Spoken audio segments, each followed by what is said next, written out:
आपके साथ विवेक कुमार। लखनऊ से बड़ी खबर है, जहां बीजेपी दफ्तर में आज ज्वाइनिंग कार्यक्रम है। आपको बता दें, लखनऊ से बड़ी खबर, जहां बीजेपी कार्यालय में ज्वाइनिंग की आज आयोजन किया जाएगा। कुछ महत्वपूर्ण नेता करेंगे बीजेपी ज्वाइन।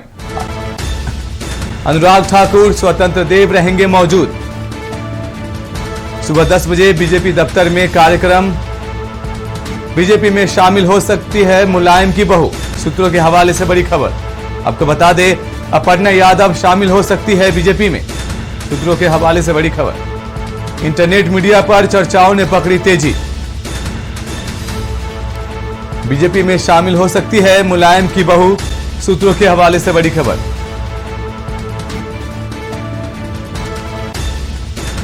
अपर्णा यादव शामिल हो सकती है बीजेपी में। आपको बता दें, लखनऊ से बड़ी खबर है, जहां बीजेपी में शामिल हो सकती है मुलायम सिंह की बहू अपर्णा यादव, सूत्रों के हवाले से बड़ी खबर है ये। बीजेपी में शामिल हो सकती है मुलायम की बहू।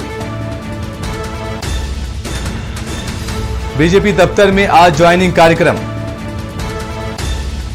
में कुछ महत्वपूर्ण नेता करेंगे बीजेपी ज्वाइन।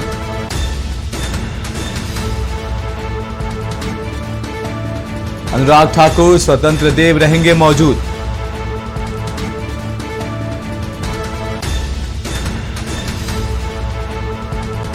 और इसी खबर पर हमारे साथ हमारे सहयोगी प्रणवीर जुड़ चुके हैं। प्रणवीर, जिस तरह से अपर्णा यादव जो बीजेपी में शामिल हो सकती है, सूत्रों के हवाले से बड़ी खबर आ रही है, आखिर लग गई सपा में सेंध, और इस सेंध के बाद किस तरह की कवायदें लगाई जा सकती है राजनीतिक गलियारों में? प्रणवीर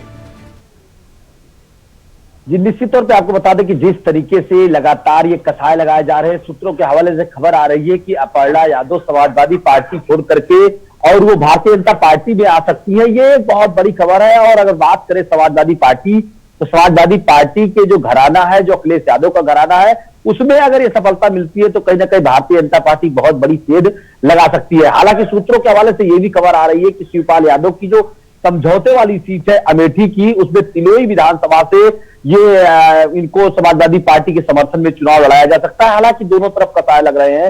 एक तरफ आज भारतीय जनता पार्टी ज्वाइन होने की चर्चा चल रही है, तो दूसरी तरफ अगर बात करें सूत्रों से, तो ये भी निकल कर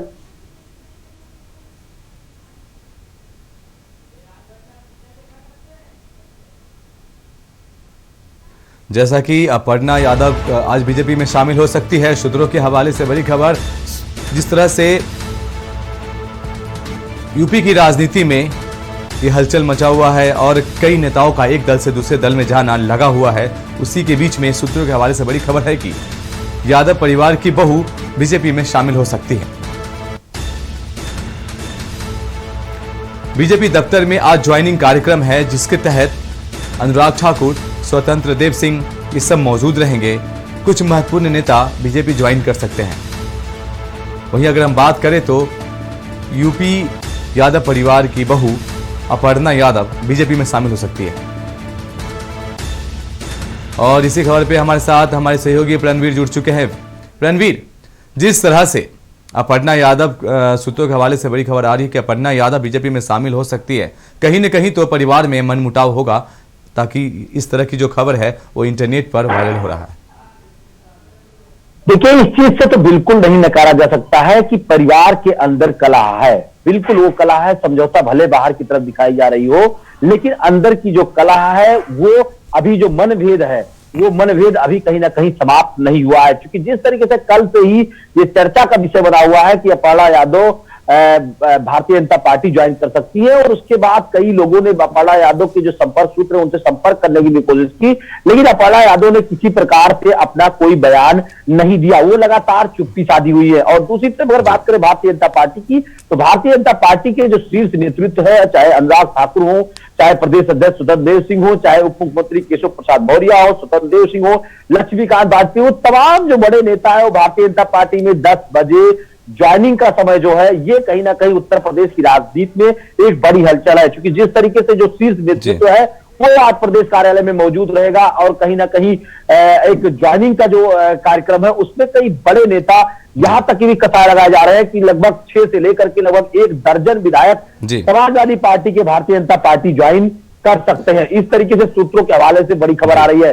लेकिन अगर बात करें अपर्णा यादव की, तो अपर्णा यादव के लिए जिस तरीके से कल सोशल मीडिया से लेकर के कई लगातार इंटरनेट साइटों पर चल रहा है कि वो भारतीय जनता पार्टी ज्वाइन कर सकती है, अगर उनके मन में ऐसा होता कि उन्हें भारतीय जनता पार्टी नहीं ज्वाइन करना है, तो कहीं ना कहीं ये बयान अब तक समाजवादी पार्टी या प्रगतिशील समाजवादी पार्टी या अपर्णा यादव की तरफ से आ चुका होता। लेकिन अभी तक किसी प्रकार का कोई बयान नहीं बचा है और अब सिर्फ 1 घंटे से कम का समय बचा है जब भारतीय जनता पार्टी के प्रदेश कार्यालय में ज्वाइनिंग शुरू होने वाली है। मतलब रणवीर ये मान सकते हैं हम कि ये जो डैमेज कंट्रोल है बीजेपी को, जो डैमेज हुआ है उसकी आज पूरी भरपाई की जाएगी, पूरी भर्ती की जाएगी आज।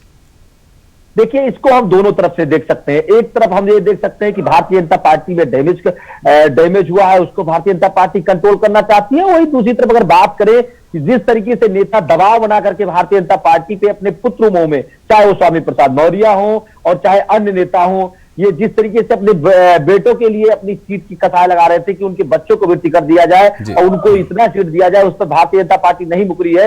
वहीं अगर कल की सूची पे गौर करें तो 20 से 25 लगभग जो सीटी विधायक उनके टिकट भारतीय जनता पार्टी ने काट दिए हैं। तो इसमें ये भी कथाएं लगाए जा रहे हैं कि जिस तरीके से ब्लैकमेलिंग का काम चल रहा था भारतीय जनता पार्टी के शीर्ष नेतृत्व से, इन विधायकों का, इन मंत्रियों का, इनका जो रिपोर्ट कार्ड है, भारतीय जनता पार्टी ने रिपोर्ट कार्ड सर्वे कराया है, केंद्र ने भी सर्वे कराया है, भारतीय जनता पार्टी के स्टेट गवर्नमेंट ने भी सर्वे कराया है सभी विधायकों का कि वो जनता में कितने सफल है और कितने असफल है, क्या वो सीट निकाल सकते हैं या वो सीट हार सकते हैं। भारतीय जनता पार्टी किसी प्रकार से कोई रिस्क नहीं लेना चाहती है। अगर बात करें डैमेज कंट्रोल की, तो भारतीय जनता पार्टी में बिल्कुल भी डैमेज कंट्रोल नहीं हुआ है। भारतीय जनता पार्टी पूर्ण रूप से अभी अपने 2022 का जो चुनाव है उसमें बहुत मजबूती के साथ पकड़ बनाई हुई है।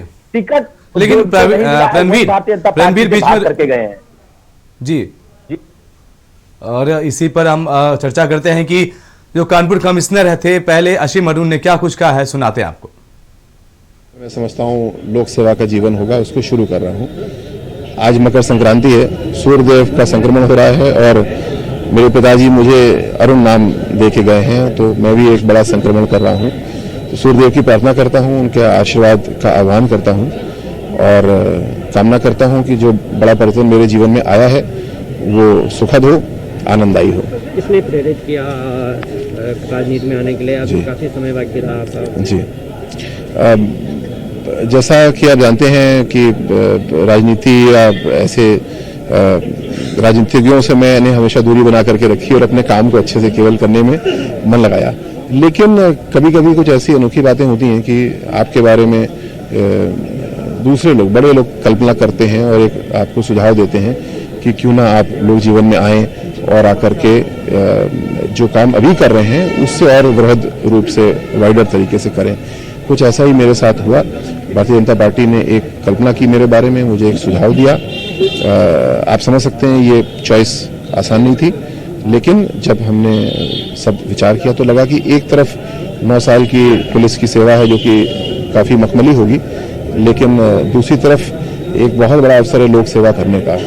जब मैं कन्नौज का रहने वाला हूँ, पिताजी ने बहुत सारे सामाजिक कार्य किए, उनको गए अभी 3.5 साल हुए और वो मुझसे ये वादा लेके गए थे कि अपने क्षेत्र के लिए बेटा काम करना और कम से कम महीने में एक बार जरूर जाना और काम करना।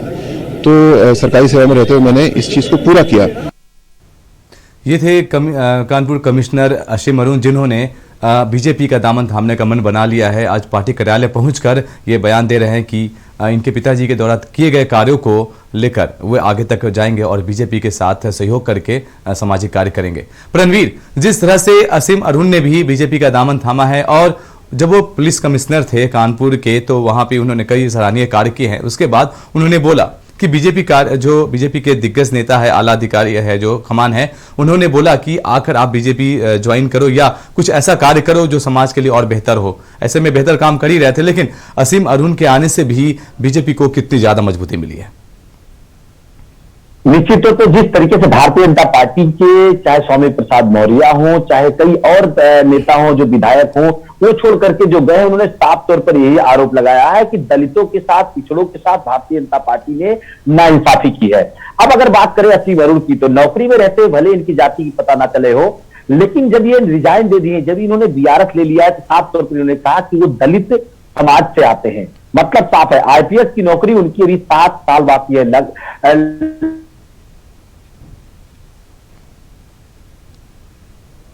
जैसे कि आपको बता दें, पार्टी दफ्तर पहुंचे हैं असीम अरुण और बीजेपी ज्वाइन करेंगे आज। और इसी बीच में अगर हम बात करें तो अनुराग ठाकुर स्वतंत्र देव भी मौजूद रहेंगे, और जिसमें अपर्णा यादव जो अखिलेश परिवार की बहू है वो आज बीजेपी में शामिल हो सकती है, सूत्रों के हवाले से खबर। शुक्रिया रणवीर आपका इस महत्वपूर्ण जानकारी के लिए। जैसा कि बीजेपी कार्यालय में आज 10 बजे कार्यक्रम है, इस कार्यक्रम के दौरान बीजेपी ज्वाइनिंग करवाएगी। जितनी भी जो सपा के नेता हो या किसी अन्य दल के जो नेता हो आज इसमें शामिल हो सकते हैं। साथ ही अगर हम बात करें तो यादव परिवार की बहू अपर्णा यादव भी बीजेपी में शामिल हो सकती है। कई दिनों से चल रहे इस हाई वोल्टेज राजनीतिक ड्रामे के बाद बीजेपी ने भी अपना एजेंडा साफ कर दिया है। खबर दिल्ली से है, जहां उत्तराखंड चुनाव